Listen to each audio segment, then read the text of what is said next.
Saudara, FIFA Matchday jadi agenda terdekat timnas. Lalu siapa yang akan menggantikan Patrick Kluivert? Kita bahas bersama sepak bola Iksan Mahar dan penasehat Semen Padang FC Andre Rosiade. Selamat petang, Bung Iksan. Selamat petang, Bang Andre. Selamat petang. Ya, selamat petang. Ya, saya coba ke Bang Andre dulu, Bang. Ini kita lihat putusan dari PSSI cepat begitu setelah banyak suara publik yang meminta Patrick out, lalu kemudian Patrick Kluivert dipecat. Apakah ini memang tanpa rapat exco PSSI atau apa menurut Anda? Jadi informasi yang saya dapatkan ini mungkin diambil keputusan setelah tekanan begitu besar dari publik ya. Sehingga akhirnya PSSI memutuskan. Tapi informasi yang saya dapatkan pemecatan ini tanpa rapat exco ya. Mungkin karena tekanan publik sehingga Pak Erik mungkin memutuskan lalu meminta Sekjen PSSI Pak Yunus Nusi untuk menghubungi Patrick Kluivert dan gerbongnya untuk melakukan pemutusan kontrak. Itu informasi yang saya dapatkan. Nah, setelah ini akan diambil keputusan untuk memutuskan siapa yang menjadi head coach. Nah, pengambilan keputusan itu direncanakan melalui rapat exco. Itu informasi orang dalam yang saya dapatkan. Itu pertama.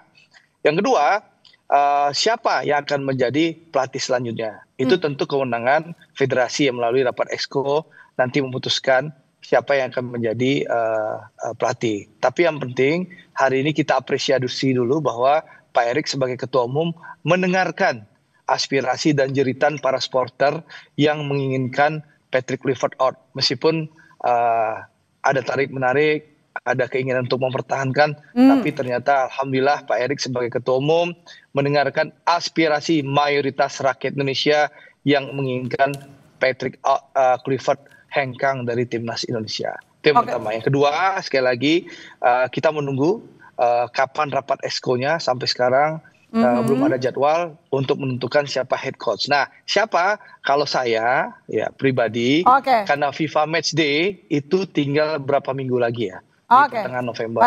Lalu untuk itu saya mengusulkan Coach Shin. Kenapa? Pertama, Coach Shin sudah tahu soal sepak bola dan kultur sepak bola. Kedua, nanti selama ini kita masih mencicil. Baik. Saya nanti mau ulas soal pengganti pelatih itu, Bang. Nanti kita bahas lagi soal pelatihnya. Kita ke topik pergantian dulu. Saya ke Bung Ihsan. Bung Ihsan, seorang pelatih yang bahkan sempat disebut oleh PSSI saat itu exco ya, mengatakan ini merupakan kepelatihan terbaik. Tidak ada kendala bahasa, tidak ada kendala budaya, dikontrak 2 tahun, tapi diputus kontrak tengah jalan setelah gagal bawa timnas ke Piala Dunia. Dan sekarang dipecat bahkan tanpa rapat exco. Menurut Anda kenapa?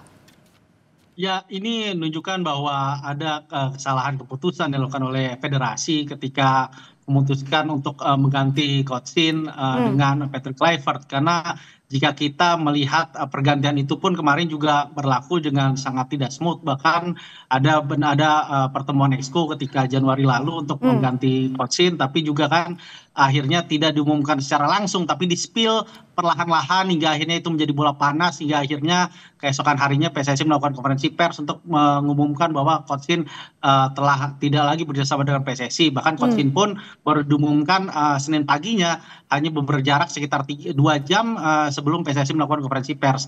Jadi dan pemilihan Patrick Kluivert juga cukup aneh juga, meskipun itu bisa dikatakan salah satu bagian PSSI menghormati saat itu bagaimana pada malam tanggal 25 Desember di Natal hanya Patrick Kluivert yang datang untuk menemui undangan Pak Erick Thohir melakukan semacam fit and proper test calon pengganti Coach Shin saat itu. Tapi kalau kita melihat track recordnya jelas Patrick Kluivert tidak bisa dibandingkan apple to apple dengan Coach Sinteyong. Coach Sinteyong datang ke Indonesia sudah pengalaman di level dunia, pada memimpin Korea di Olimpiade 2016, kemudian memimpin juga Korea di Piala Dunia 2018. Dengan Kluivert datang dengan kegagalan bersama Kurakau di kualifikasi 2018, begitupun juga gagal bersama Adana Demirspor di Turki. Jadi memang bisa dikatakan inilah kesempatan PSSI untuk meriset lagi kepemimpinan di dalam timnas Indonesia. Setelah banyak kita tahu PSSI, bisa dikatakan PSSI era Pak Erick Thohir kepada Patrick Kluivert ini adalah PSSI di mana memberikan pelayanan yang paling terbaik bagi pelatih timnas Indonesia yang dikatakan pelatih impor timnas Indonesia, karena untuk pertama kali pelatih diberikan kebebasan sebebas-bebasnya memilih staf khusus, memilih pemain naturalisasi sendiri. Jadi tapi hasilnya ternyata belum sesuai dengan target dan juga ekspektasi publik. Oke, Bang Andre, kalau kita lihat kan yang terjadi adalah pengumuman pemecatan terhadap Kluivert itu cepat dan diumumkan melalui Instagram yang disebut oleh Bung Iksan tadi. Apakah ini merupakan pertanda sudah tidak bisa ditawar lagi kemarahan publik karena gagal timnas masuk ke Piala Dunia 2026? Ya, awalnya saya tangkap kan ada pihak yang ingin mempertahankan Patrick Kluivert. Siapa Bang? Siapa Bang yang ingin mempertahankan Bang? Ya sudahlah, kita tahu sama tahu. Lebih banyak yang nahan atau lebih banyak yang ingin Patrick Kluivert out, Bang? Ya, kalau saya tangkap suasana kebatinan waktu itu mayoritas exco menginginkan Patrick Kluivert out. Tapi ada pihak yang ingin mempertahankan. Tapi melihat bola salju, tsunami, air bah yang begitu besar dari supporter Indonesia yang menginginkan Patrick Kluivert out, akhirnya tentu tidak bisa ditahan. Akhirnya tanpa rapat exco pun ketua umum melalui Instagram federasi mengumumkan pemecatan Patrick Kluivert. Saya rasa ini menunjukkan Pak Erik sangat paham ya keinginan masyarakat, ya meskipun agak terlambat tentu patut kita apresiasi bahwa beliau mengikuti arus besar yang menginginkan Patrick Kluivert out. Apalagi sih mau dipertahankan ya, seorang Patrick Kluivert sudah gagal, lalu tidak punya etika, lalu seperti pelatih Tarkam hanya datang di saat pertandingan mau ada, gitu loh. Jadi sehingga saya rasa alasan untuk mempertahankan tidak ada lagi. Nah, alhamdulillah sudah diumumkan, tentu kita apresiasi. Nah, tinggal sekarang kita menunggu nih kapan rapat exco, dan harapannya harus cepat. Karena apa? Karena FIFA Matchday sudah di depan mata. Itu yang kita tunggu. Kita tunggu Bang nanti siapa penggantinya. Kalau tadi Abang mengatakan Sinteyong, apakah memungkinkan Sinteyong akan kembali dan Sinteyong mau untuk melatih Indonesia? Nanti kita bahas lagi, tetap bersama kami saudara di Kompas Petang. Ya, kita lanjutkan dialog kita, dan di segmen ini telah bergabung bersama kita ada Jong Sokso atau Coach JJ. Selamat petang, Coach JJ.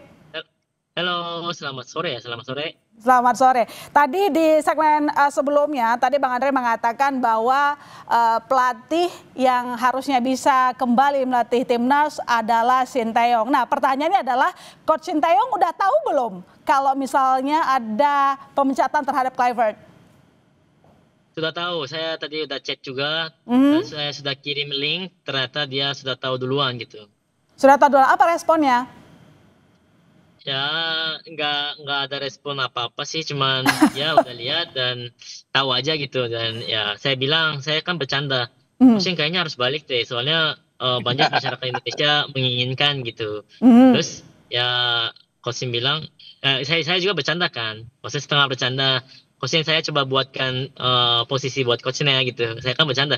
Saya bukan siapa-siapa juga, dan nggak mungkin dong saya buatkan posisi apa-apa gitu buat coach. Tapi saya bercanda begitu. Coach juga bilang ya udah coba aja buat gitu katanya. Tapi kalau roman-romannya tampaknya mau nggak balik lagi? Saya jujur nggak tahu. Mungkin harus lihat persyaratannya ya mungkin ya, karena biar nggak terjadi lagi. Mau lihat persyaratannya dulu. Baik. Oke. Baik, saya ke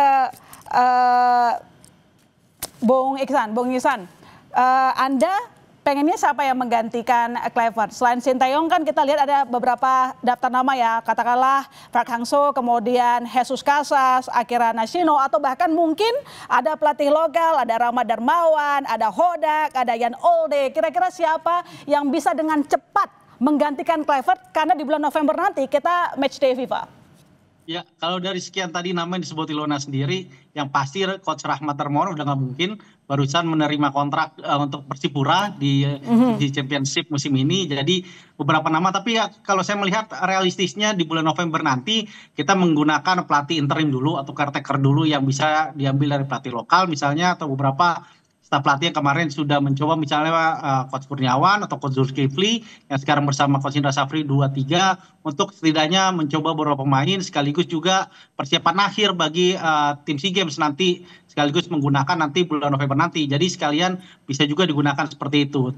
Karena yang paling realistisnya untuk mencari pelatih baru dengan masa tenggat waktu sekarang, paling mungkin yaitu di bulan Maret nanti pergantian. Beberapa nama tadi kita sebutkan juga ada Jesus Navas, ada Bernardo Tavares juga bisa jadi peluang. Tapi saya juga menyoroti kita butuh pelatih yang benar-benar sudah paham persaingan di Asia, sudah paham juga bagaimana.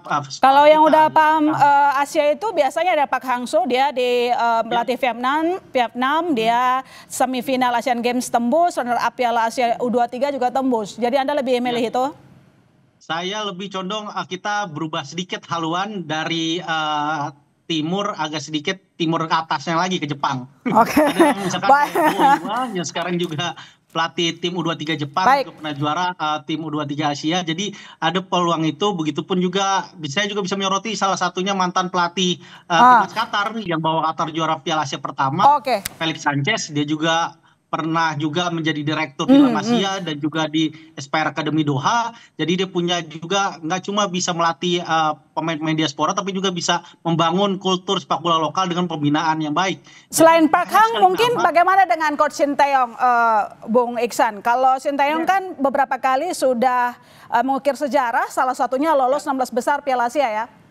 Ya, tentu Coach Shin juga seharusnya menjadi salah satu pertimbangan. Tapi pertanyaannya, maukah federasi tanda kutip menjilat ludahnya sendiri seperti itu? Apalagi tadi saya juga siang berhubungan dengan beberapa teman yang juga kenalan juga dengan Coach Shin di Korea. Mereka juga ada tanya tuh, kira-kira mereka juga sudah mendengar hanya setengah jam setelah PSSI mengeluarkan rilis melalui resminya.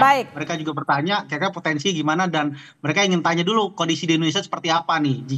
Baik. Saya ke Coach JJ kalau begitu. Kalau dari Coach Shin Tae-yong, kira-kira saat misalnya kualifikasi Piala Dunia, bagaimana Coach Shin Tae-yong mencatat beberapa pertandingan, katakanlah Indonesia versus Arab Saudi, lalu kemudian kita kalah kemarin ya, lalu kemudian kita melawan Irak juga akhirnya harus mengakui kekalahan, jadi kita gagal lolos ke Piala Dunia.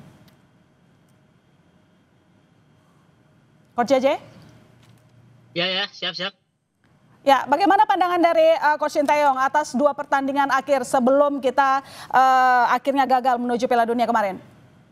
Sebenarnya kalau saya tanya sih, Coach Shin jujur ya nggak terlalu banyak jawab sih tentang pertandingan kemarin ya. Tapi yang saya analisa kemarin, jujur kita harusnya harus dapat poin di pertandingan lawan Arab Saudi kemarin, bukan lawan Irak. Karena memang gimana pun caranya kita harus dapat poinnya di Arab Saudi, karena Irak itu pastinya lebih kuat daripada Saudi, dan kemarin tuh saya analisa pun memang Saudi yang lebih di bawah Irak gitu kemarin. Dan juga kita terlalu lengah lini depan dan lini belakang saat lawan Saudi kemarin. Itu yang mungkin dimanfaatkan dengan baik oleh pemain-pemain Saudi kemarin. Akhirnya kita sampai kebobolan 3, bahkan bisa lebih banyak kemasukan gol sebenarnya, tetapi untungnya Martin Paes bisa tepis dengan baik. Jadi kalau Coach Shin sendiri greget nggak melihat line up pemain kemarin, mungkin terutama lawan Arab? Jujur saya nggak pernah tanya masalah line-up-nya, karena Coach Shin juga lagi-lagi masa-masanya sulit juga, dan masa-masanya pasti pecat juga, jadi saya nggak bisa banyak tanya ke beliau. Tapi sejauh ini Coach Shin kangen nggak untuk melatih timnas? Sering ngobrol dong di belakang. Saya melatih timnas Indonesia kangen apa nggak tahu, tetapi dia kangen Indonesia itu udah pasti, Bang. Nah, kangen, tapi mau nggak kira-kira? Saya nggak bilang nggak ada potensi, itu aja. Nggak ada potensi? Saya bilang nggak ada. Saya nggak bilang nggak ada potensi. Tapi tadi Anda mengatakan kan mau lihat syaratnya dulu. Nah, kira-kira kalau ditawarin syarat seperti apa yang diinginkan, yang mungkin akan diaminkan oleh Coach Shin Tae-yong? Saya jujur harus tanya dulu ya, mungkin sama Coach Shin baru tahu. Tetapi ya maksud saya, kalau saya jadi Coach Shin mungkin memikirkan persyaratan yang tidak membuat tidak terjadi lagi kejadian yang sama seperti kemarin mungkin. Tapi sekarang udah ada yang hubungin ke Shin Tae-yong nggak kira-kira? Tadi ada juga, barusan juga ada. Siapa? Barusan ada. Udah ada yang hubungin, nawarin untuk balik ke Indonesia? Enggak, kalau itu nggak ada. Tapi saya aja yang kontak-kontakan udah. Tadi kan Anda mengatakan sempat jangan sampai ada kejadian mengulang yang lalu, yang pahit. Apa itu? Bung Jeje? Ya, bagaimanapun round 3 ini kita udah jalankan dan menurut saya juga sudah bagus secara prestasi, udah peringkat 3 dan tinggal beberapa pertandingan kita bisa loloskan Piala Dunia langsung gitu sebenarnya dalam rencana kita. Jadi tanpa perlu kita lolos ke round 4, tetapi langsung Piala Dunia. Tetapi kan diberhentikan di tengah jalan tanpa ada alasan yang jelas gitu. Nah, itu yang mungkin membuat kami itu ya timnya Sinteyong ini ya sangat-sangat merasa sedih sebenarnya dan kecewa itu. Dan setelah itu sekarang masalahnya udah gagal lolos Piala Dunia, tetapi mau panggil lagi coach ini tuh kayaknya takutnya terjadi lagi gitu kan. Takutnya trauma.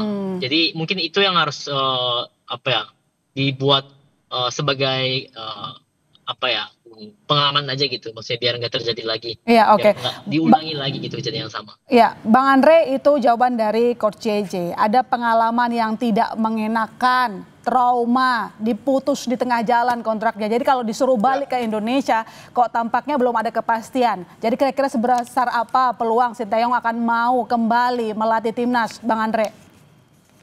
Ya, pertama Indonesia punya pengalaman CLBK, ya. Dulu Beni Dolo pernah dipecat, lalu diangkat lagi jadi pelatih timnas. Alfred Riedel juga pernah dipecat, diangkat lagi. Ivan Kolev juga pernah dipecat, diangkat lagi jadi pelatih timnas. Jadi sudah punya pengalaman 3 kali CLBK ya. Dan CLBK ini kan hal yang lumrah di dalam dunia sepak bola. Pelatih Arab Saudi yang mengalahkan kita juga dulu pernah dipecat Saudi, lalu diminta menggantikan Roberto Mancini dan meloloskan Saudi ke Piala Dunia. Kalau Ancelotti juga pernah dipecat di Real Madrid, balik ke Real Madrid juga berprestasi. Jadi pertama tidak ada yang tidak mungkin. Bisa saja coach ini diputuskan oleh rapat exco rapat exco ke depan untuk bisa menjadi pelatih timnas. Jadi tidak ada yang tidak mungkin. Itu pertama. Yang kedua, apa keuntungan kita mengambil coachin? Yang kedua, karena pertama FIFA Matchday ini sudah di depan mata. Ya, kita butuh pelatih yang paham untuk sepak bola Indonesia dan tahu pemain Indonesia dan peta persaingan di Asia sehingga langsung bisa bekerja ya tanpa perlu lagi ada penyesuaian. Lalu hitung-hitungan ekonomi. Sampai saat ini kita kan masih nyicil tuh sama coachin kompensasi. Nah, di depan mata kita harus melakukan pembayaran kompensasi yang besar kepada Petro Clifford. Nah, menurut saya ya kalau kita ambil coachin kan kompensasi yang selama ini kita bayarkan bisa dijadikan pembayaran gajinya coachin. Iya, tapi kalau kita yang mau, tapi kalau Coach Sinteyong yang nggak mau gimana Bang? Itu mereka butuh kejelasan, jangan sampai pengalaman buruk terulang lagi internalnya gitu. Pihak coachin tentu akan menanyakan berbagai pihak. Tapi saya kan sama JJ pernah ketemu coachin berapa bulan yang lalu di Seoul. Saya menangkap betapa cintanya Sinteyong sama Indonesia. Jadi kalau ada ajakan untuk kembali ke Indonesia, insya Allah beliau karena cinta ke Indonesia akan menerima kembali. Baik, saya ke Bung Iksan. Bung Iksan, kita coba bergeser ke daftar calon pelatih lokal untuk menggantikan Kluivert. Siapa yang kira-kira paling punya peluang dalam waktu singkat ini? Kita butuh ada masa transisi yang tepat begitu. Katakanlah ada Rahmat Darmawan, kemudian ada Boyan Hodak, kemudian Jan Olde. Masing-masing punya pencapaian. Kalau Rahmat Darmawan sudah melatih 88 sampai 2013, kemampuannya dalam meramu strategi yang adaptif dianggap mungkin bisa saja mengimbangi Kluivert. Bagaimana menurut Anda? Ya, kalau jelas Coach Rahmat udah tidak mungkin ya buat memegang timnas lagi karena dia baru hitungan 2 hari yang lalu memulai latihan sebagai pelatih baru Persipura. Kalau begitu bagaimana dengan Boyan dan juga Olde? Langsung saja kita geser. Boyan dan Olde itu agak relatif sulit. Karena apa? Karena timnya punya misi yang cukup besar di musim ini. Boyan bersama Persib untuk di Super League dan juga di Champions Asia tuh. Jan Olde juga punya ambisi besar bersama Dewa di Super League dan juga di AFC Challenge Cup. Jadi paling realistis kita mengambil pelatih yang saat ini sedang nganggur. Ada nama Bernardo Tavares, mantan pelatih PSM Makassar yang juga pernah membawa PSM juara Liga 1 plus juga membawa sampai ke final zona ASEAN AFC Cup 2022 lalu. Jadi ini satu nama yang bisa dicoba oleh PSSI seandainya benar-benar butuh pelatih yang kenal pemain Indonesia, kenal juga banyak pemain muda di Indonesia, plus juga sudah kenal peta persaingan di level internasional tingkat Asia. Oke, baik. Pertanyaan terakhir saya singkat saja, Coach JJ, kalau diajak ngobrol, dipanggil oleh pihak Esko, apakah Coach Sintayong mau datang dan berdiskusi untuk membuka kemungkinan kalau akan dipanggil kembali melatih timnas? Kalau untuk diskusi pasti terbuka, saya yakin. Jadi mungkin tergantung dari PSSI-nya bagaimana nge-treat coach-nya. Jadi kita harus tunggu memang apa yang PSSI akan lakukan pada coach-in. Itu sih sebenarnya paling penting. Apalagi kan pernah bisa dibilang pernah memecat gitu kan. Jadi itu yang mungkin bisa dibilang mungkin tersinggung juga kan. Jadi mungkin harus hati-hati juga, dan nggak tahu dari cara PSSI misalnya kalau mau hire coach-in ya mungkin harus hati-hati juga, dan caranya mungkin harus halus gitu. Baik, terima kasih Coach JJ, terima kasih Bung Ihsan, terima kasih Bang Andre telah bergabung di Kompas Petang. Selamat petang.